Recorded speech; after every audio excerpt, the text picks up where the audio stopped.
सारे पहुंच के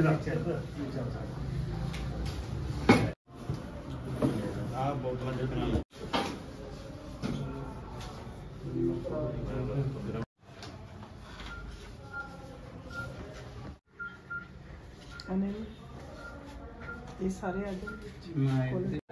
जाओ सारे दीपक जी आओ, दीपक जी आ जाओ सारे।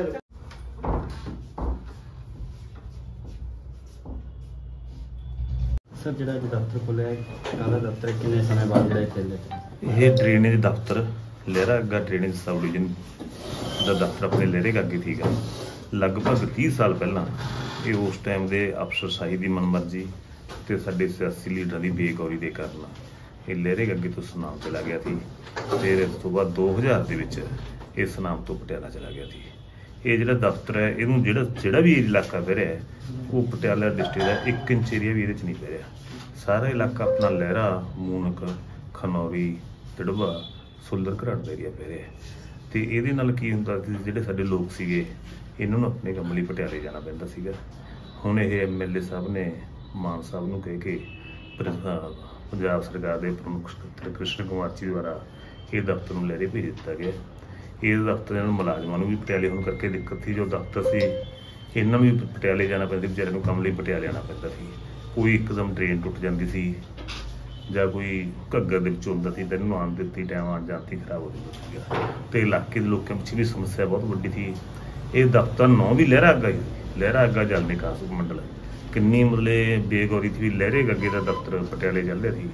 हुण ये दफ्तर लहरे आ गया जिहदे नाल लोकां नूं बहुत वड्डी सहूलत होगी तो पटियाले जाण दी लहरी अपना समा भी बचूगा तो पैसा भी बचूगा तो काम दी भी तेजी आएगी।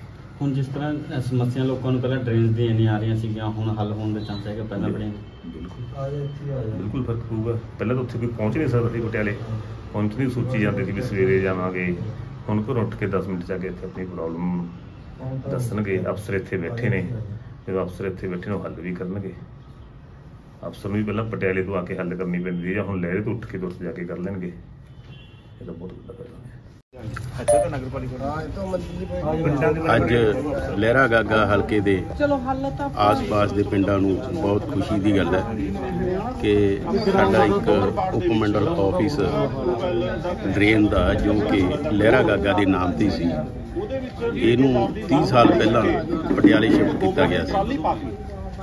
ਤੇ ਸਾਡੇ MLA ਸਾਹਿਬ ਵਰਿੰਦਰ ਗੋਇਲ ਜੀ ਦੇ ਧਿਆਨ 'ਚ ਇਲਾਕੇ ਦੇ ਲੋਕਾਂ ਨੇ ਲਿਆ ਕੇ ਦਿੱਤਾ ਕਿਉਂਕਿ ਘੱਗਰ ਦੀ ਵੀ ਸਫਾਈ ਜਿਹੜੀ ਸੀ ਅੱਗੇ ਕੀ ਹੁੰਦਾ ਸੀ ਕਿ ਬਰਸਾਤਾਂ ਤੋਂ ਬਾਅਦ ਹੁੰਦੀ ਸੀ ਤੇ MLA ਸਾਹਿਬ ਨੇ ਇਸ ਵਾਰ 2 ਮਹੀਨੇ ਪਹਿਲਾਂ ਹੀ ਸਫਾਈ ਕਰਵਾ ਦਿੱਤੀ ਸੀ ਤੇ ਖਾਸ ਕਰਕੇ ਉਹਨਾਂ ਦੇ ਧਿਆਨ 'ਚ ਇਹ ਗੱਲ ਜ਼ਰੂਰ ਸੀ ਕਿ ਜਿਹੜਾ ਦਫ਼ਤਰ ਸਾਡੇ ਲਹਿਰੇ ਗਾਗੇ ਦਾ ਉਪਮੰਡਲ ਆਫਿਸ ਪਟਿਆਲੇ ਸ਼ਿਫਟ ਹੋ ਗਿਆ ਸੀ ਵੀ ਇਸ ਨੂੰ ਇੱਥੇ ਵਾਪਸ ਲੈ ਕੇ ਆਉਣਾ ਉਹਨਾਂ ਦੀ ਪ੍ਰਾਇਓਰਟੀ ਸੀ। ਤੇ ਅੱਜ ਉਹਨਾਂ ਨੇ ਆਪਣੀ ਇਸ ਮਿਹਨਤ ਸਦਕਾ ਉਹਨਾਂ ਦੀ CM ਸਾਹਿਬ ਨੂੰ ਕਹਿ ਕੇ ਤੇ ਮੰਤਰੀ ਸਾਹਿਬ ਨੂੰ ਕਹਿ ਕੇ ਇਹ ਦਫ਼ਤਰ ਇੱਥੇ ਸ਼ਿਫਟ ਕਰਾਇਆ ਤੇ ਇਲਾਕੇ ਦੇ ਲੋਕਾਂ 'ਚ ਬਹੁਤ ਖੁਸ਼ੀ ਦੀ ਲਹਿਰ ਹੈ ਕਿਉਂਕਿ ਸਭ ਤੋਂ ਵੱਡੀ ਗੱਲ ਤਾਂ ਇਹ ਹੈ ਕਿ ਜਦੋਂ ਕੋਈ ਕੰਮ ਜਾਣਾ ਪੈਂਦਾ ਸੀ ਤਾਂ ਪਹਿਲਾਂ ਪਟਿਆਲੇ ਜਾਣ ਵਾਸਤੇ ਸਮਾਂ ਚਾਹੀਦਾ ਸੀ, ਖਰਚਾ ਚਾਹੀਦਾ ਸੀ। ਤਾਂ ਅੱਜ ਸਮਾਂ ਵੀ ਬਚੇਗਾ, ਖਰਚਾ ਵੀ ਬਚੇਗਾ ਕਿਉਂਕਿ ਜਿਹੜਾ ਇਹ ਸਾਡਾ ਦਫ਼ਤਰ ਸੀ ਇਹਦਾ ਨਾਂ ਹੀ ਲਹਿਰਾ ਗਾਗਾ ਉਪਮੰਡਲ ਆਫਿਸ ਸੀ। ਪਟਿਆਲੇ ਦਾ ਕੋਈ ਵੀ ਪਿੰਡ ਇਹਦੇ ਨਾਲ ਨਹੀਂ ਲੱਗਦਾ ਸੀ ਪਰ ਉਸ ਸਮੇਂ ਦੇ ਆਫੀਸਰ ਜਿਹੜੇ ਸੀ ਉਹਨਾਂ ਨੇ ਆਪਣੀ ਸਹੂਲਤ ਵਾਸਤੇ ਲੋਕਾਂ ਨੂੰ ਤਾਂ ਤੰਗ ਜ਼ਰੂਰ ਕਰਤਾ, ਆਪਣੀ ਸਹੂਲਤ ਵਾਸਤੇ ਜਿਹੜਾ ਦਫ਼ਤਰ ਸੀ ਇੱਥੋਂ ਸ਼ਿਫਟ ਕਰਕੇ ਲੈ ਗਏ ਸੀ। ਤੇ ਅਸੀਂ ਧੰਨਵਾਦ ਕਰਦੇ ਹਾਂ ਸਾਡੇ MLA ਸਾਹਿਬ ਦਾ ਤੇ ਸਾਰੀ ਜਨਤਾ ਦਾ ਜਿਨ੍ਹਾਂ ਨੇ ਆਪਣੀ ਇਹ ਮੰਗ MLA ਸਾਹਿਬ ਕੋਲ ਰੱਖ ਕੇ ਤੇ MLA ਸਾਹਿਬ ਨੇ ਅੱਗੇ ਮਾਨ ਸਾਹਿਬ ਨੂੰ ਭਗਵੰਤ ਮਾਨ ਜੀ CM ਸਾਹਿਬ ਕੋਲੇ ਪਹੁੰਚਾਈ ਤੇ ਅੱਜ ਇਹ ਦਫ਼ਤਰ ਸਾਡਾ ਇੱਥੇ ਸ਼ਿਫਟ ਹੋਇਆ। ਇਹ ਸਾਡੇ ਬਹੁਤ ਮਾਣ ਵਾਲੀ ਤੇ ਖੁਸ਼ੀ ਵਾਲੀ ਗੱਲ ਹੈ ਕਿ ਸਾਡਾ ਸਮਾਂ ਵੀ ਬਚੇਗਾ ਔਰ ਸਾਨੂੰ ਪੈਸੇ ਵੀ ਬਚਤ ਹੋਣਗੇ। ਕੀ ਕਹਿਣਾ ਚਾਹੁੰਦੇ ਜਿਹੜਾ ਅੱਜ ਦਫ਼ਤਰ ਇੱਥੇ ਆਇਆ ਹੈਗਾ? ਹਾਂਜੀ, ਮੈਂ इस गल की हल्के के लोगों भी बधाई देना चाहांगी क्योंकि साडा इलाका जो है ना घग्गर नाल घिरिया हुआ इलाका तां ही एक वड्डी सानू समस्यावां दा सामना हल्के के लोगों ही करना पैंदा सी।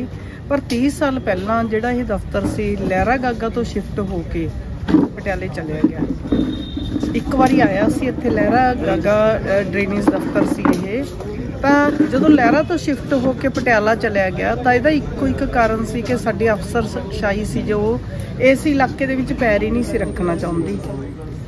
ਪੈਰ ਜੇ ਸਮੱਸਿਆਵਾਂ ਸੁਣਨਾ ਚਾਹੁੰਦੀ ਹੁੰਦੀ ਤਾਂ ਪੈਰ ਰੱਖਦੀ ਉਹ, ਪਰ ਜਦੋਂ ਉਹਨਾਂ ਨੇ ਪਟਿਆਲੇ ਲੋਕਾਂ ਦੀ ਸਮੱਸਿਆ ਵੱਲ ਕੋਈ ਧਿਆਨ ਨਹੀਂ ਦਿੱਤਾ ਕਿ ਲੋਕਾਂ ਨੂੰ ਇੱਥੇ ਪਟਿਆਲੇ ਵਿਖੇ ਪਹੁੰਚ ਕੇ ਹੀ ਆਪਣੀਆਂ ਸਮੱਸਿਆਵਾਂ ਦੱਸਣੀਆਂ ਪੈਣਗੀਆਂ, ਤਾਂ ਇਹਨਾਂ ਨੇ ਕੀ ਕੀਤਾ, ਪਟਿਆਲੇ 'ਚ ਸਿਰਫ ਆਪਣੀ ਸਹੂਲਤ ਵਾਸਤੇ ਇਹ ਦਫ਼ਤਰ ਪਟਿਆਲੇ ਰੱਖਿਆ ਹੋਇਆ ਸੀ।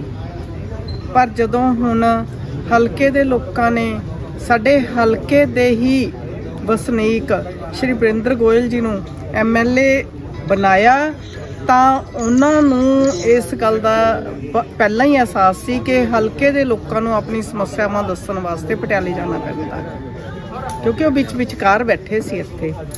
ਤਾਂ ਪਹਿਲਾਂ ਦੇ ਸਾਡੇ ਜਿਹੜੇ MLA ਸੀ ਉਹ ਬੈਠਦੇ ਹੀ ਚੰਡੀਗੜ੍ਹ ਸੀ, ਇਸ ਕਰਕੇ ਨਾ ਉਹਨਾਂ ਨੂੰ ਸਮੱਸਿਆਵਾਂ ਦਾ ਪਤਾ ਸੀ, ਨਾ ਉਹਨਾਂ ਨੂੰ ਹਲਕੇ ਦੇ ਲੋਕਾਂ ਦੀ ਸਮੱਸਿਆਵਾਂ ਦਾ ਪਤਾ ਸੀ।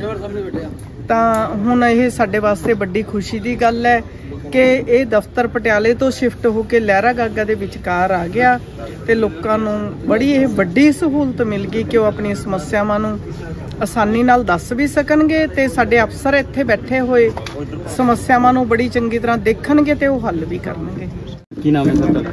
ਨਾਮ ਅਨਿਲ ਕੁਮਾਰ, ਖਨੌਰੀ ਵਾਸੀ, ਤਹਿਸੀਲ ਮੁਣਕ, ਜ਼ਿਲ੍ਹਾ ਸੰਗਰੂਰ।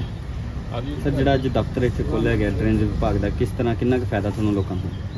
ਸਾਨੂੰ ਅੱਜ ਬਹੁਤ ਵੱਡੀ ਖੁਸ਼ੀ ਹੈ ਕਿ ਜਿਹੜਾ ਸਾਡਾ ਕੰਮ ਪਟਿਆਲੇ ਹੁੰਦਾ ਸੀਗਾ ਤੇ ਸਾਨੂੰ ਬਹੁਤ ਸਮੱਸਿਆ ਆਉਂਦੀ ਸੀ ਉੱਥੇ ਜਾਣ 'ਚ, ਲਹਿਰੇ ਸਾਡੀ ਸਮੱਸਿਆ ਬਹੁਤ ਜ਼ਿਆਦਾ ਹੱਲ ਹੋ ਗਈ ਹੈ ਅਤੇ ਜਿਹੜਾ ਕੰਮ ਸਾਡਾ 2 ਮਹੀਨਿਆਂ 'ਚ 4 ਮਹੀਨਿਆਂ 'ਚ ਹੋਇਆ ਕਰਦਾ, ਸਾਨੂੰ ਆਸ ਹੈ ਵੀ ਅਸੀਂ 1-2 ਦਿਨਾਂ ਦੇ ਵਿੱਚ ਕੰਮ ਹੋ ਜਾ ਕਰੇਗਾ। ਇਹ ਸਾਡੇ MLA ਸਾਹਿਬ ਵਰਿੰਦਰ ਗੋਇਲ ਜੀ ਦਾ ਬਹੁਤ ਬਹੁਤ ਧੰਨਵਾਦ ਹੈ, ਜਿਨ੍ਹਾਂ ਦੀ ਮਿਹਨਤ ਦੇ ਸਦਕੇ ਜਿਹੜਾ ਪਟਿਆਲੇ ਤੋਂ ਦਫ਼ਤਰ ਆ ਕੇ ਲਹਿਰੇ ਆ ਗਿਆ ਔਰ ਸਾਰੇ ਪਿੰਡਾਂ ਨੂੰ ਬਹੁਤ ਜ਼ਿਆਦਾ ਫਾਇਦਾ ਇਹਦਾ। ਜਿਵੇਂ ਕਿ ਪਹਿਲਾਂ ਸਰਕਾਰਾਂ ਹੁੰਦੀਆਂ ਸੀਗੀਆਂ, ਉਹ ਡਰੇਨ ਦਾ ਕੰਮ ਉਦੋਂ ਕਰਦੀ ਸੀਗੀ ਜਦੋਂ ਪਾਣੀ ਆ ਜਾਂਦਾ ਸੀਗਾ।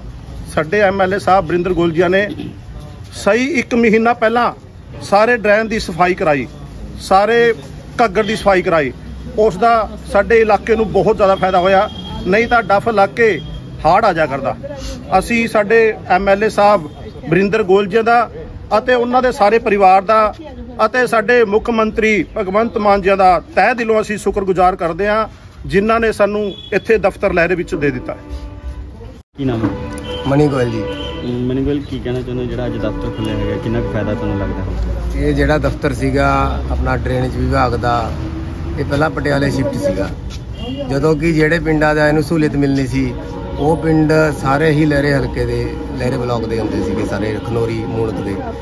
ਤੇ ਜਿਹੜਾ ਇਹ ਕੰਮ ਹੋਇਆ ਹੈ ਕੀਲ ਸਾਹਿਬ ਦੁਆਰਾ ਕੀਤਾ ਗਿਆ ਹੈ ਵੀ ਲਹਿਰੇ ਦੇ ਵਿੱਚ ਡਰੇਨੇਜ ਵਿਭਾਗ ਦਾ ਦਫ਼ਤਰ ਅੱਜ ਖੁੱਲ੍ਹਿਆ ਹੈ, ਉਦਘਾਟਨ ਹੈ, ਅਸੀਂ ਬਹੁਤ ਵੱਡੇ ਸ਼ੁਕਰਗੁਜ਼ਾਰ ਹਾਂ ਕੀਲ ਸਾਹਿਬ ਦੇ ਕਿ ਇਹ ਦਫ਼ਤਰ ਆਪਣੇ ਲਹਿਰੇ 'ਚ ਆਇਆ, ਕਿਉਂਕਿ ਜਿੰਨੇ ਵੀ ਪਿੰਡਾਂ ਦਾ ਫਾਇਦਾ, ਜਿਹੜੇ ਪਿੰਡਾਂ ਨੂੰ ਇਹ ਫਾਇਦਾ ਮਿਲਣਾ ਸੀ ਇੱਥੇ ਹੀ ਦਫ਼ਤਰ ਹੋਣਾ ਚਾਹੀਦਾ ਸੀ। ਪਹਿਲਾਂ ਨਹੀਂ ਸਰਕਾਰਾਂ ਨੇ ਕਦੇ ਗੌਰ ਨਹੀਂ ਕੀਤੀ ਤੇ ਇਹਦਾ ਹਰੇਕ ਨੇੜੇ ਤੇੜੇ ਜਿਹੜੇ ਪਿੰਡ ਨੇ ਜਿਨ੍ਹਾਂ ਨੂੰ ਇਹਦੀ ਸਹੂਲਤ ਮਿਲਣੀ ਹੈ ਇੱਥੇ ਲਹਿਰੇ ਆ ਕੇ ਆਰਾਮ ਨਾਲ ਕੰਮ ਕਰਾ ਸਕਦੇ ਨੇ। ਇਹਦਾ ਸਾਰੇ ਹੀ ਇਲਾਕੇ ਨੂੰ ਬਹੁਤ ਵੱਡਾ ਫਾਇਦਾ, ਬਹੁਤ ਵੱਡਾ, ਕਿਉਂਕਿ ਪਟਿਆਲੇ ਜਾਣਾ ਬਹੁਤ ਹੀ ਮੁਸ਼ਕਿਲ ਹੈ, ਬਹੁਤ ਦੂਰ ਵੀ ਪੈਂਦਾ ਹੈ। ਕੋਈ ਕੰਮ ਤਾਂ ਨਾ ਜਾਣ ਹੋਣ ਕਰਕੇ, ਦੂਰ ਹੋਣ ਕਰਕੇ ਇੱਦਾਂ ਹੀ ਰਹਿ ਜਾਂਦੇ ਲੋਕਾਂ। ਪਹਿਲਾਂ ਘੱਗਰ 'ਚ ਦਿੱਕਤ ਆਉਂਦੀ ਹੁੰਦੀ ਸੀ, ਹੁਣ ਉਹਦਾ ਵੀ ਫਾਇਦਾ ਹੋਏਗਾ? ਉਹਦਾ ਬਿਲਕੁਲ ਫਾਇਦਾ ਹੋਏਗਾ। ਇਹੋ ਜਿਹਾ ਪਹਿਲੀ ਵਾਰ ਹੋਇਆ ਕਿ ਘੱਗਰ ਦੀ ਸਫਾਈ ਬਾਰਿਸ਼ਾਂ ਤੋਂ ਪਹਿਲਾਂ ਹੋ ਗਈ। ਹੁਣ ਦੇਖੋ ਸਰਕਾਰਾਂ ਚੰਗੀਆਂ ਆਉਣ ਕਰਕੇ ਕੰਮ ਤਾਂ ਚੰਗੇ ਹੋਣਗੇ, ਆਮ ਲੋਕਾਂ ਨੂੰ ਵੀ ਫਾਇਦਾ ਹੋਏਗਾ। ਜਿੱਥੇ ਦਿੱਕਤ ਆਏਗੀ ਦਫ਼ਤਰ ਦੇ ਵਿੱਚ ਆ ਕੇ ਆਪਣੀ ਕੰਪਲੇਂਟ ਦਰਜ ਕਰਵਾ ਕੇ ਕੰਮ ਸਹੂਲਤ ਲੈ ਸਕਣਗੇ ਲੋਕ। ਕੀ ਨਾਮ ਹੈ? ਹਾਂਜੀ, ਮੈਂ ਬਲਜੀਤ ਸਿੰਘ ਮੰਡਵੀ, ਆਮ ਆਦਮੀ ਪਾਰਟੀ, ਜ਼ਿਲ੍ਹਾ ਖਜ਼ਾਨਚੀ ਸੰਗਰੂਰ। ਸਰ, ਕੀ ਕਹਿਣਾ ਚਾਹੁੰਦਾ ਜਿਹੜਾ ਡਰੇਨੇਜ ਵਿਭਾਗ ਦਾ ਦਫ਼ਤਰ ਇੱਥੇ ਆਇਆ, ਕਿੰਨਾ ਕੁ ਬੈਨੀਫਿਟ ਹੈ, ਕਿੰਨੇ ਲੋਕਾਂ ਦੀ ਮੁਸ਼ਕਲਾਂ? ਅੱਜ ਦੇਖੋ ਸਾਡੇ ਲਹਿਰਾ ਗਾਗੀ ਹਲਕੇ ਦੇ ਵਾਸੀਆਂ ਦੀ ਬਹੁਤ ਖੁਸ਼ੀ ਦੀ ਗੱਲ ਹੈ, ਜੋ ਕਿ ਪਿਛਲੇ 25-30 ਸਾਲਾਂ ਤੋਂ ਪਿਛਲੀਆਂ ਸਰਕਾਰਾਂ ਦੀਆਂ ਨਲਾਇਕੀਆਂ ਦੇ ਕਾਰਨ ਜੋ ਸਾਡਾ ਇਹ ਡਰੇਨੇਜ ਵਿਭਾਗ ਦਾ ਦਫ਼ਤਰ ਸੀ ਉਹ ਇੱਥੋਂ ਸ਼ਿਫਟ ਕਰਕੇ ਪਟਿਆਲੇ ਲੈ ਗਏ ਸੀ। ਹਾਲਾਂਕਿ ਪਟਿਆਲੇ ਨਾਲ ਸਾਡਾ ਇਹ ਨਾ ਲਹਿਰਾ ਗਾਗੇ ਹਲਕੇ ਦਾ ਕੋਈ ਸੋਲਵ ਹੋਣੀਆਂ ਚਾਹੀਦੀਆਂ ਸੀ, ਨਾ ਕਿ ਪਟਿਆਲੇ ਜਾ ਕੇ। ਚਲੋ ਉਹ 25-30 ਸਾਲ ਸੰਤਾਪ ਭੋਗਿਆ ਸਾਡੇ ਲੋਕਾਂ ਨੇ, ਪਰ ਸਮੇਂ ਦੀ ਗੱਲ, ਵਕਤ ਬਦਲਦਾ, ਸਰਕਾਰ ਬਦਲੀ, ਸਾਡੇ MLA ਵਰਿੰਦਰ ਵਕੀਲ ਜੀ ਬਣੇ, ਉਹਨਾਂ ਦੀ ਬਦੌਲਤ ਅੱਜ ਉਹੀ ਦਫ਼ਤਰ ਦੁਆਰਾ ਆਪਣੀ ਸਹੀ ਜਗ੍ਹਾ ਤੇ ਪਹੁੰਚਿਆ। ਇਸ ਲਈ ਮੈਂ ਆਮ ਆਦਮੀ ਪਾਰਟੀ ਸਾਡੇ ਮੁਖੀ ਭਗਵੰਤ ਮਾਨ ਜੀ ਨੂੰ ਮੁਬਾਰਕਬਾਦ ਦਿੰਦਾ, ਸਾਡੇ MLA ਸਾਹਿਬ ਨੂੰ ਮੁਬਾਰਕਬਾਦ ਦਿੰਦਾ, ਸਾਡੇ ਲਹਿਰਾ ਵਾਸੀਆਂ ਨੂੰ ਸਾਰਿਆਂ ਨੂੰ ਇੱਕ ਖੁਸ਼ੀ ਦੇ ਮੌਕੇ ਮੁਬਾਰਕਬਾਦ ਦਿੰਦਾ। ਫਾਇਦਾ ਕਿੰਨਾ ਕੁ ਹੋਣਾ ਕਿ ਭਾਖੜਾ ਅਸਲ ਘੱਗਰ ਨੇੜੇ ਦੇ ਦੇਖੋ ਜੀ, ਇਹ ਜਿਹੜਾ ਡਰੇਨੇਜ ਵਿਭਾਗ ਹੈ ਇਹਦੇ ਨਾਲ ਸਾਡੀਆਂ ਨਹਿਰਾਂ ਨੇ, ਇਹ ਘੱਗਰ ਹੈ, ਹੋਰ ਆ ਸਾਡੇ ਨਦੀਆਂ ਕੱਸੀਆਂ ਨਾਲੇ ਬਹੁਤ ਨੇ, ਜੋ ਸਮੇਂ ਸਿਰ ਸਫਾਈ ਹੋ ਜੇ। ਤੁਸੀਂ ਐਤਕਾਂ ਇਸ ਵਾਰ ਦੇਖੋ ਘੱਗਰ ਦੀ ਸਫਾਈ ਅੱਗੇ ਜਦੋਂ ਫਲੱਡ ਆਉਂਦਾ ਉਦੋਂ ਹੁੰਦੀ ਸੀ, ਐਤਕਾਂ ਫਲੱਡ ਆਉਣ ਤੋਂ 2 ਮਹੀਨੇ ਪਹਿਲਾਂ ਹੀ ਸਫਾਈ ਹੋ ਗਈ, ਕਿਤੇ ਪਾਣੀ ਨਿਕਲਣ ਦੀ ਆਪਸ਼ਨ ਰਹੀ ਨਹੀਂ, ਕਿਉਂਕਿ ਇਹ ਸਿਰਫ ਦਫ਼ਤਰ ਇੱਥੇ ਖੁੱਲ੍ਹਣ ਦੇ ਨਾਲ ਹੋਰ ਪਹਿਲਾਂ ਹੋਊਗੀ ਔਰ ਸਮੇਂ ਦੇ ਨਾਲ ਔਰ ਸਹੀ ਢੰਗ ਨਾਲ ਹੋਊਗੀ।